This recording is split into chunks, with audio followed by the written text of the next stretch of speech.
Antecedentes de las disciplinas.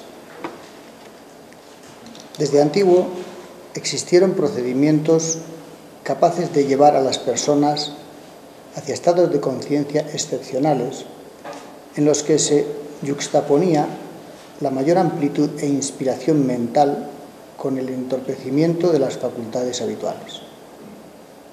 Aquellos estados alterados presentaron similitudes con el sueño, la embriaguez, algunas intoxicaciones y la demencia.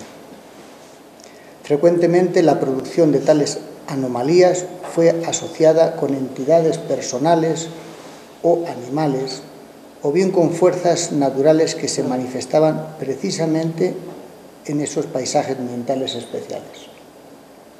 A medida que se comenzó a comprender la importancia de aquellos fenómenos, se fueron depurando explicaciones y técnicas con la intención de dar dirección a procesos que en principio estaban fuera de control. Ya en épocas históricas, en las distintas culturas y con frecuencia a la sombra de las religiones, se desarrollaron escuelas místicas que fueron ensayando sus vías de acceso hacia lo profundo. Todavía hoy, en la cultura material, en los mitos, leyendas y producciones literarias, se pueden apreciar fragmentos de concepciones y prácticas grupales e individuales muy avanzadas para las épocas en que esas gentes vivieron. A lo profundo se llegó por el lado de las anomalías y también intencionando otros estados, como pasó con algunas religiones que tuvieron raptos de inspiración. Se las arreglaron para tomar contacto con lo profundo, y a veces sin la acción de agentes externos que no podrían controlar, como la acción de las drogas. Restos de la búsqueda hacia lo profundo tenemos en la alquimia, en algunas prácticas sostenidas del budismo, y por lo que nosotros sabemos, muestran un proceso intenso. Se busca la transformación personal a través de una vía mental.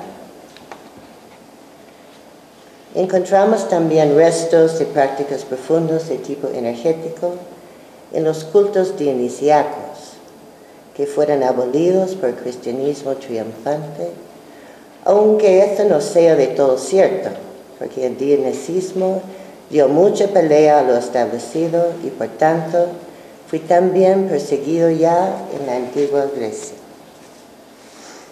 Si damos un salto, nos encontramos en India con las Shivitas, que no tenía que ver con el dionisismo, y sin embargo tenía líneas de experiencia similares.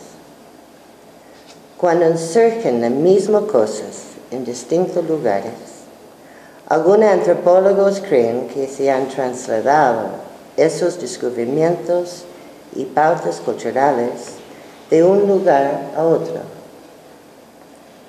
La realidad que es en distintas culturas se pudo haber llegado a registros similares. Esa simultaneidad de registros, sin influencia directa de unos en otros, se explica por contacto directo con ciertas franjas comunes de lo profundo, registro que se traduce en imágenes similares. Interesante. Preparación. Los oficios preparan para entrar en el trabajo de las disciplinas. Un oficio enseña a proporcionar internamente, a hacer equilibradamente. Se va adquiriendo proporción interna gracias a ese trabajo externo, mientras aparecen problemas de exactitud y de detalle.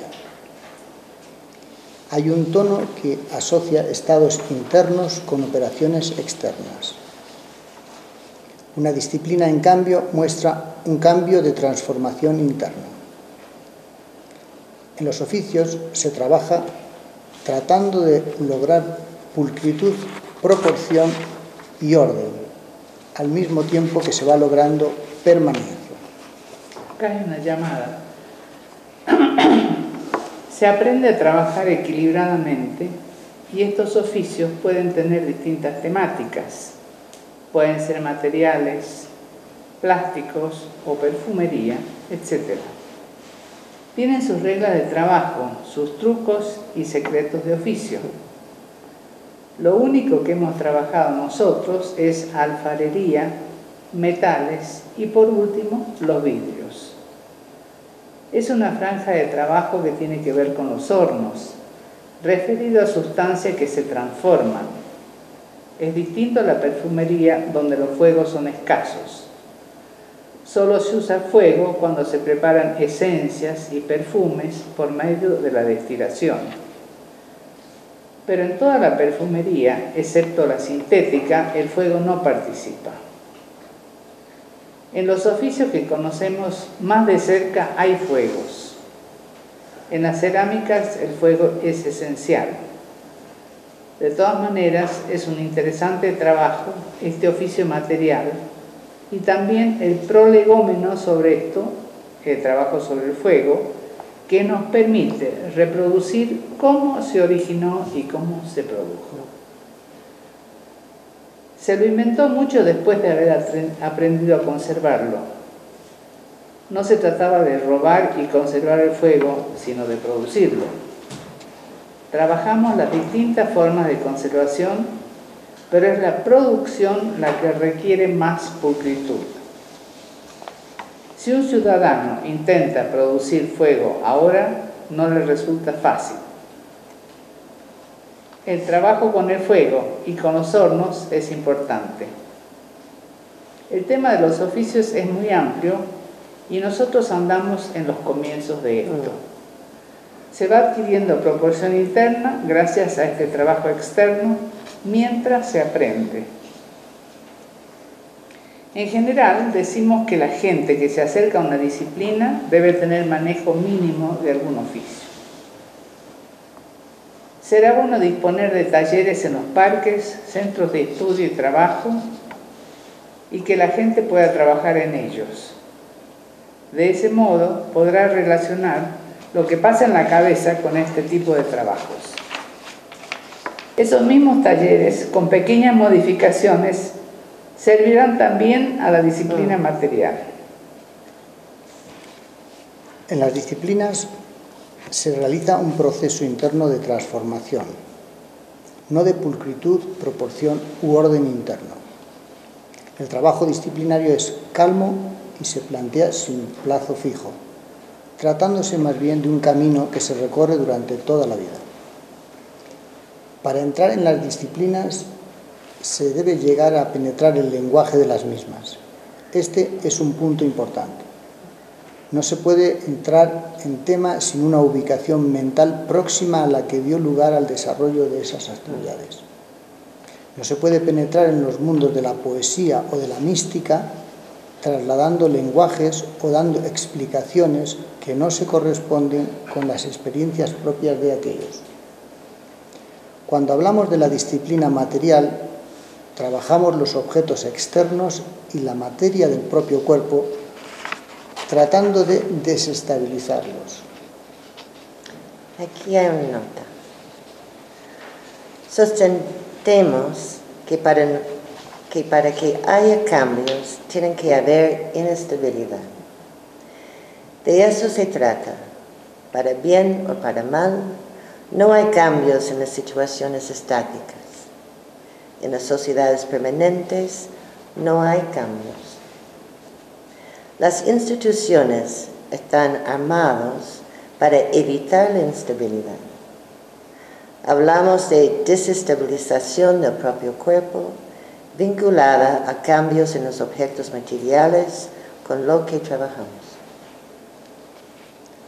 Cuando hablamos de la disciplina energética, nos referimos a la energía psicofísica, su generación, desplazamiento y transformación.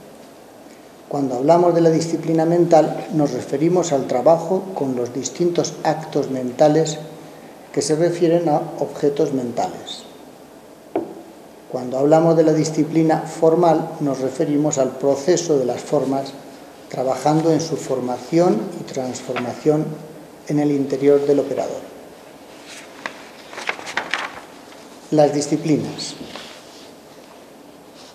Las vías que hoy conocemos se apoyan en los descubrimientos que realizaron diferentes pueblos en un lapso no mayor a los 7.000 años. Esta es la diversidad de fuentes fragmentarias que no se puede pretender abarcar todo el conocimiento y la práctica de acceso a lo profundo. Nuestras 4 disciplinas trabajan con la manipulación de objetos materiales externos, disciplina material, con la energía psicofísica, disciplina energética. Acá hay una llamada.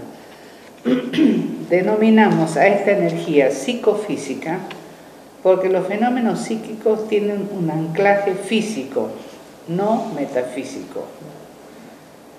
Ya en la psicología experimental, en la época de Wundt, se estudiaba seriamente la relación entre los fenómenos psíquicos y el cuerpo. Medían, por ejemplo, cambios de temperatura corporal vinculados a ciertas imágenes, la resistencia al dolor, etc. La psicología posterior, en cambio, es de muy poca experimentación. Con los objetos mentales, la disciplina material mental. Y con las formas mentales, disciplina morfológica. Queda claro que esas disciplinas no agotan otras vías posibles. Nota 5. Consideremos que las 4 vías que conocemos y hemos podido desarrollar, aunque puede haber otras que no conocemos. Los sistemas de yoga en sus distintos modos, las prácticas de Mont Athos y ciertas prácticas sufís nos dan una idea de esa posibilidad, aunque tendrían que tener una sistemática y profundidad adecuada para considerarlos como disciplinas. Así que el nuestro no es un modelo cerrado y sacrosanto, sino que admiten otras variantes. Nos hemos inspirado en las 4 causas aristotélicas: la causa formal, causa material, causa inicial eficiente y causa final. Esto ya se ha explicado en el 300 antes de esta era. La disciplina material se basa en los trabajos de taoístas y budistas chinos, así como de babilonios, alejandrinos, bizantinos, árabes y occidentales. A ese conjunto de trabajos en su continua transformación y deformación se lo conoció con el nombre de alquimia.